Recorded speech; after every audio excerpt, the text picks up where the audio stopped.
Let's stand by for picture. We have 3 rounds, full loads. Okay. Okay. Just test the Jack. Set. Tom is set. That's For Tom, he never wants to hand something off to a stunt man. I mean, he has the skills to do that. 3, 2, 1, action! He was willing to do jumps, ride at high speed. It's really amazing. The physicality of a character comes through, and it's storytelling for me, and it's how can I best bring the audience into the story. He's fearless, and when you have an actor like that, you want to take advantage of it. Action! It was important to me and to Tom that when we're in the bubble ship, it feels like we're really flying this thing. I'm coming in hot. It's able to do things that a normal helicopter or jet are not able to do. So we built a gimbal that was able to spin in all these different axes to provide the motion of the bubble ship. Good one. Circle that. We just tested it in its first run with all the straps in so that we can simulate all the flying motions and the flying battle sequences that we have on the movie. Tom, I just need your foot right up here. We did the tests I went through to make sure it was safe, and there's certain things you had to make sure you didn't have your hands outside the windows at certain times. Is that to protect the bubble ship in case it comes off? Just the bubble ship. Yeah. I'm gonna do this half speed, okay? Let's do it. Okay, in 3, 2, 1, go. You know, it was a violent rig. It would spin and twist and go upside down. It was like a very intense roller coaster. Can we go a little faster? Put this on. For someone like Tom, he couldn't wait to get in that thing. I mean, that's just the type of guy he is. He loves to fly helicopters, airplanes, bungee jump. That's what he lives for. For other people, it's a challenging thing to do. Olga's never been on any kind of a gimbal like this before, but, you know, we slowly acclimate all of our actors into a position where they feel comfortable. The bubble ship is a beautiful creation when it's just standing on the ground, and I observe it from far away. Have fun. Olga will tell you today she wasn't scared, okay? But she was scared. Okay, here you go.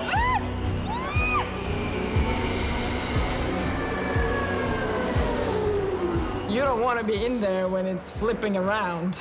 I want to play Victoria! Can we switch? She's very brave. She toughed it out, and her performance in a lot of scenes of the movie is priceless because it's real. It's not acting.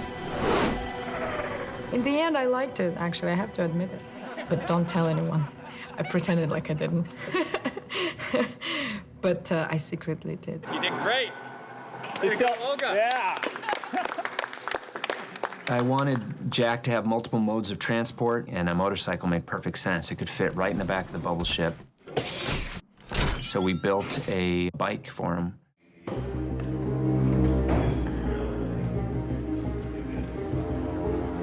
My name's Justin Kell, and I have a company called Glory Motor Works, and we build stunt bikes and movie motorcycles. Generally, you know, I'll go into a movie and they'll say, we need the bike to go 30 miles an hour in a straight line, that's it. I go, okay. And then we get on set and we jump at 30 feet and we go 100 miles an hour and we ride it down hills and up mountains. So we built this bike to be able to do supercross. This is the bike we start with. The dirt bike platform was a natural platform to start with. Easy to maintain, easy to work on, and ideal for the climate we're working in. They're insanely fun bikes to ride.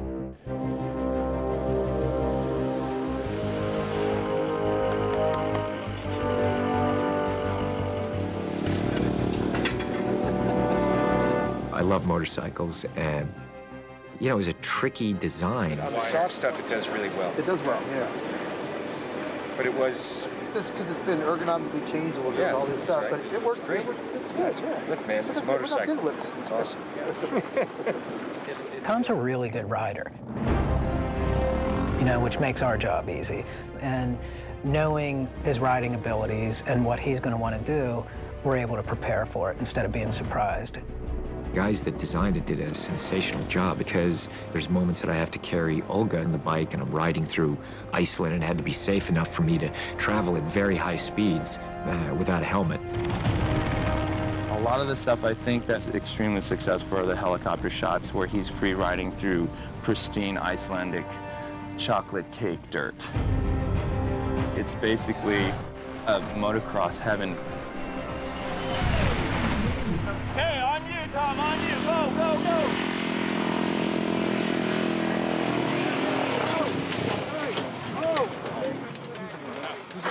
All right. He dumped the bike, but he was in full control of the situation, and his agility basically saved him. Okay, here we go. Ready, and 3, 2, 1, go, go.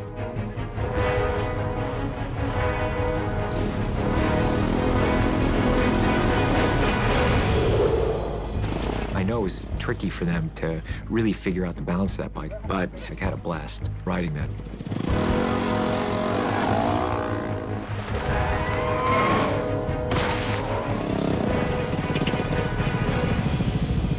We get to see him rappel into the New York Public Library, and he has some really cool stunts down there.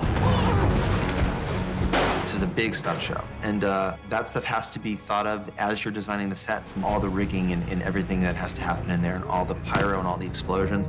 So the set had to be big. It's a big action sequence that plays out in there.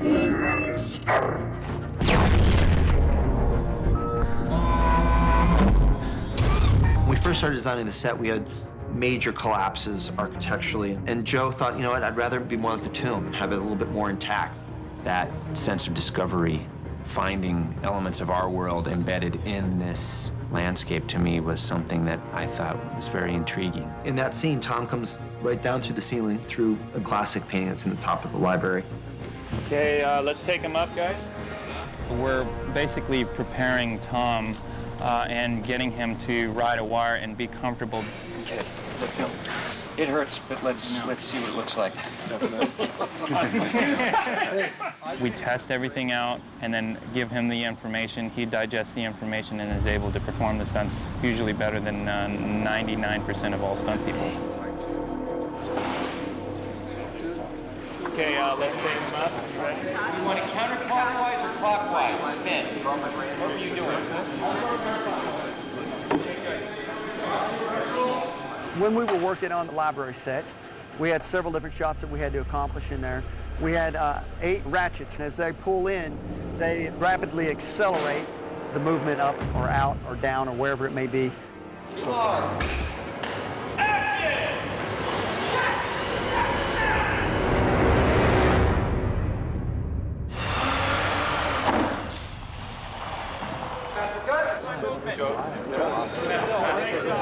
Through my conversations with Joe early in the beginning, who really wanted to amp this sequence up.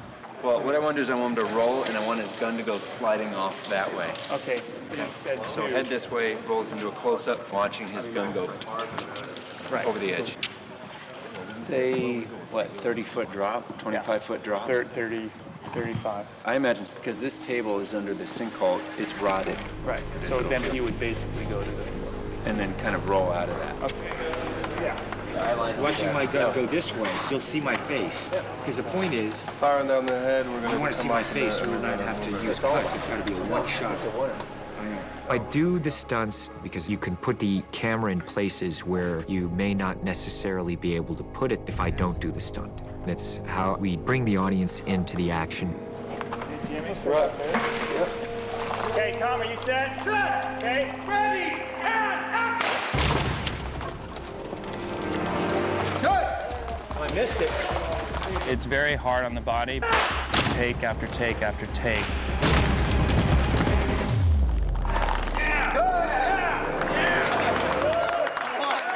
He's up for anything. He really can do all those stunts on his own. 3, 2.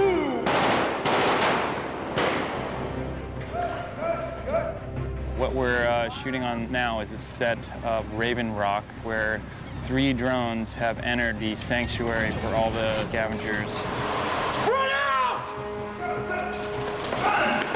This is the oldest power plant in New Orleans. It was erected in 1885. It's a solid steel and brick structure, hand riveted. It was the original powerhouse from New Orleans. And approximately 36 years ago, they closed it down. It's perfect for this movie. You can't tell where the set begins and where the original structure is. I mean, they've done such an amazing job with just adding bits and pieces. Yeah. It has been one of the most challenging places to shoot from a safety standpoint. We got to really, really make sure that everybody's in the proper position when we go. It was a total shithole. I mean, it's not often that you're on a multi-million-dollar movie set and you're having to wear a helmet in case parts of the set fall on your head. Clear everybody back there behind you. 3, 2, 1, go. Drone is chasing everybody. And in the process, a few of us get hit by the drone. Our job is to elevate ourselves to the point where our visual effects brothers can disintegrate us. It's a very big sequence, a lot of people, really tight spaces, a lot of big gags. Hi, how are you today? We have 120 background survivors coming in. It's a big makeup and hair day for our team. I am becoming a she-scav. I am apparently the only female scav. We've had about 30 stunt performers. We've had maybe over 100 pyro explosions. We have a mortar and a propane popper right down here, and we just been throwing debris and fire, and we have sparks. The events here and the explosions is 1 through 15. Action!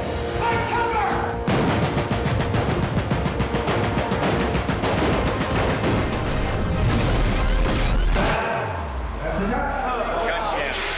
I'm Doug McQuarrie, and I'm the technical advisor. I handle a lot of the military movement for the actors. I watch what Stunts is doing, and then I start to flesh out how this character's going to shoot and move. At the end of the second act, there's a reveal that Jack is not who he thinks he is. And that realization, you know, it was important that it be done in the most dramatic way possible. I couldn't think of a more dramatic way than to actually have to physically fight yourself. I've never done anything like that before. We rehearsed it and rehearsed it and rehearsed it before we shot on location. And the stunt guy I was working with was outstanding. Kidney shot 1. What happened was I sent a Happy Easter text to Joe, and he was like, Happy Easter, how tall are you? So I sent him my information. He's like, I might have a job for you. Here we are at the sand pit from the Jack versus Jack fight. Hey, Mark! I have to fight myself, so I have to learn both sides of the fight. The confusion about fighting yourself is knowing that your approach to fighting is the same. They're both as fast as each other. They're both as intense as each other. They know how to counter each other. You can just tell you're freaked out rather than being too commanding and in control. It's almost like they know each other's moves. The way that it was birthed, basically, is I stood in front of a mirror. Drop your weapon! And I had to try to figure out how I was going to fight myself. Tom Cruise would imagine he was looking at himself, and I would just pretend I looked like Tom Cruise. It's a very challenging sequence, primarily because we are in the heat. They're wearing leather suits. The suit itself was like a sauna. I've never felt such extreme heat in my life, actually. And action. We could only do it one time, and then we started getting dehydrated. The body was just too hot. We had 2 days to do it, and there were a lot of setups. Everyone was just, you know, they were rushing me through the makeup. Okay, guys, just turn Tom into Jack 2 right now, and we'll put Lloyd in as Jack 1. Let's get him ready right away. That's nice. That's good. Yeah? Cool. Happy with that? Yep. The markers are just so that visual effects has something to track. So if there's ever a shot where my face comes into frame, then they'll be able to put Tom's over top.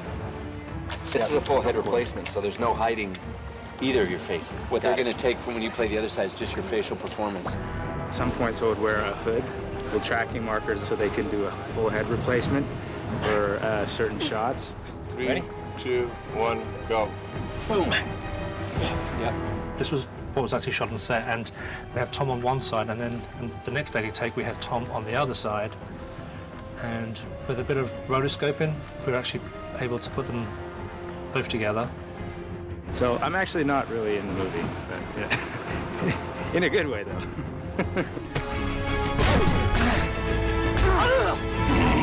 Sound speed. Set. Action. It was really one of the most challenging sequences in the movie to shoot, and just the physical endurance required by Tom to pull it off was astounding. Good. Great job, Tom. Great job, Lloyd. Really awesome. It was quite a challenge, and I really appreciate a great crew, because it's moments like that where you don't get that unless you have a crew that's really working together and moving through the shots and working as a team. That's what's wonderful about making movies. Ladies and gentlemen, Mr. Tom Cruise, 21